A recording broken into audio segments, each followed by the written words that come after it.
Hi, I'm AJ. I'm Jeremy. Ah, don't touch me!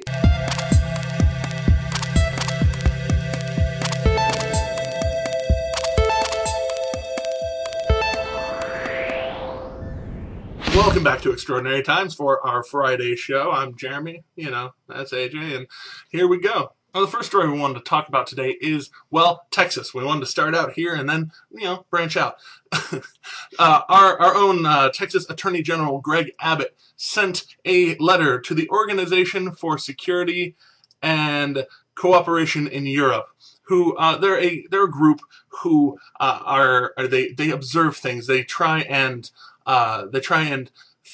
see how other countries work. And one of the things that they're trying to do here is observe our elections. Now, the group has been known to, sympathize against voter ID laws. And so Greg Abbott, our dear Attorney General, sent them a letter that said, you know what, since y'all have taken such a stand, which is not just because it's a liberal stand, but it is a political stand, you have to abide by the same rules as any other political group and stay 100 feet away from the entrance of any of our polling places. And if you don't, you will be detained on behalf of the government of the great state of Texas. Now, OSCE and their Office for Democratic Institutions and Human Rights, also known as ODIHR, have said that they are going to comply with the laws, but this is really only after the letter was the rest of the letter is sent saying this has been ratified by our Constitution and our Supreme Court. Voter ID is completely and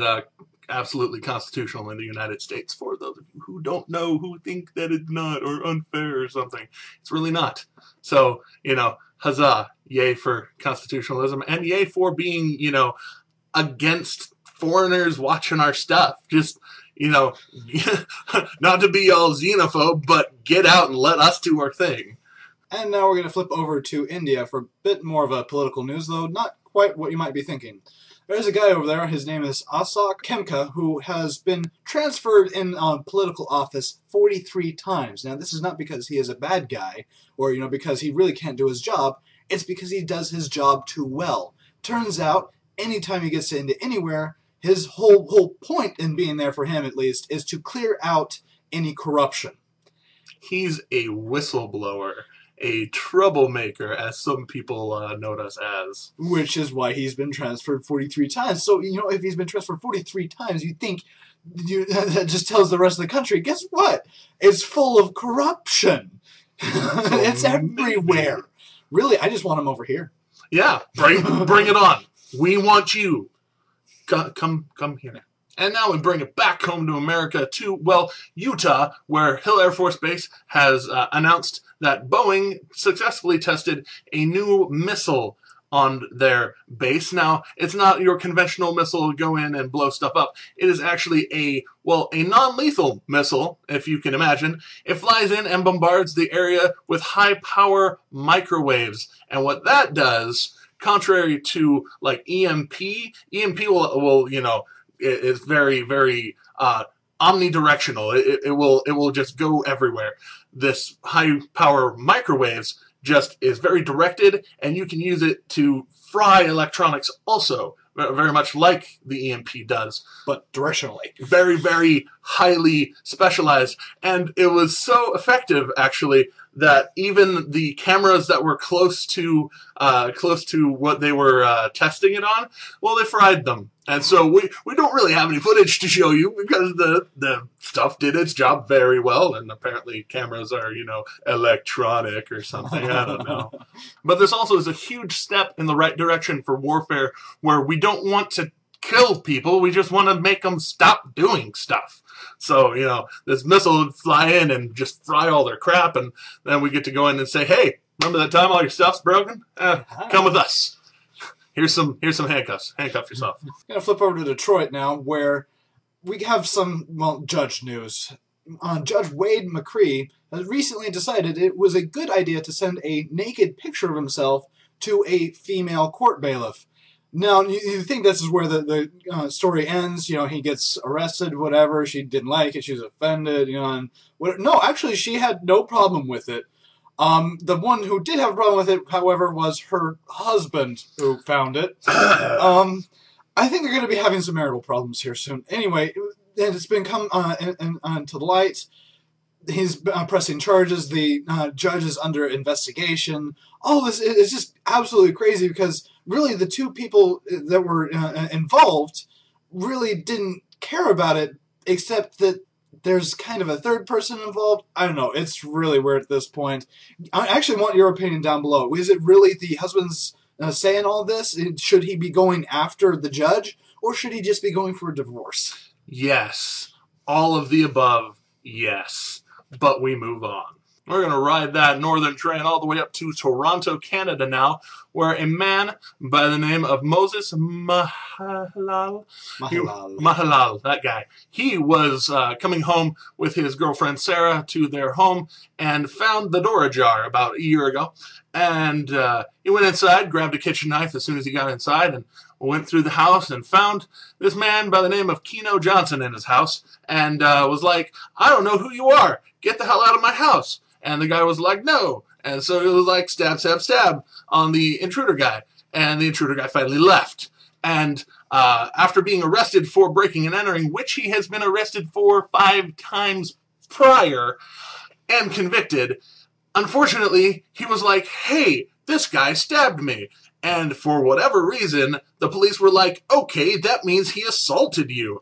And they arrested Mr. Moses and took him away. And he finally got a trial very recently. And for 15 months? Not 15 months. They didn't, I don't think they had him incarcerated that whole time, because they don't usually do that unless you don't pay bail, and usually, right. Moving on, I don't really know a whole lot about that because I've never been to jail, thankfully. No. Anyways, so he finally got it into the pretrial hearing, and the prosecution was like, oh, we actually have no evidence that condemns you, so we're going to throw it out. But he had to fight for 15 months to even get this pretrial hearing so that he could be acquitted of assault on a guy that broke into his house. And the bigger question is, how can you sue somebody when you break into their house? When you commit that crime, all of a sudden, your rights are forfeit. That's the same reason you go to jail. Your rights are forfeit. And if you're convicted of a felony, by the way, in the United States at very least, you can no longer vote. That's a big deal too. So, high five. Go America. And, actually go Canada, because at least you acquitted the guy. Thanks a lot, America's hat. And I say that with all the love in the world for my family up in Canada. And for our last story of the day, a feel-good story for you. Feel-good science and maybe a little weird? I don't know. Science weirdness. If you've ever lived around, twins or triplets or whatever, you've noticed they can tend to have a bit of a connection. And, this pair of twins has even more of a connection, physical, simply because, they're attached at the head. The crazy thing, though, that's about this, that they've really actually tested and they've proven to be true, is that they can actually see through each other's eyes. Literally, they are connected just right, and there's just the right connections in their brain that if one closes their eyes, they can still see through the other one's eyes. Tatiana and Chris Hogan have really just pushed forward science on this because we don't know much about the human brain, and to be able to have something like this, as possible? As smart as we are, as a species, our own brains, no idea how they work. Really, honestly, no idea. At first, we thought there were just, 2 connections going to the eyes, and we've recently found out there was, 5 connections going to, different parts of the brain for the eyes, and this just kind of proves that it's there. It's absolutely amazing. At the same time, I wonder if my sisters can do it without the physical connection. Awkward. But that's really all we have for you today. Thank you so much for watching Extraordinary Times. You can do your like thing, or favorite, or subscribe, or share us with your friends, because, that's just a nice thing to do. And, thank you in advance. But until next time, be aware.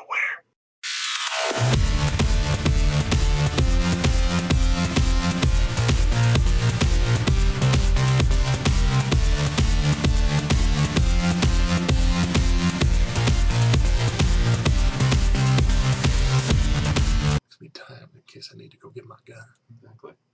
But we move on.